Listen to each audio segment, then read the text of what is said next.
had to look this up, never heard of it. It is This Sweet Sickness by Patricia Highsmith, and thanks to my cozy little library for picking this book.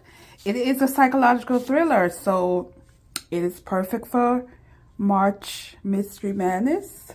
So yeah, we'll be reading this one. It is and not so old, 1960 published, that I saw, but yeah, we're gonna read this one.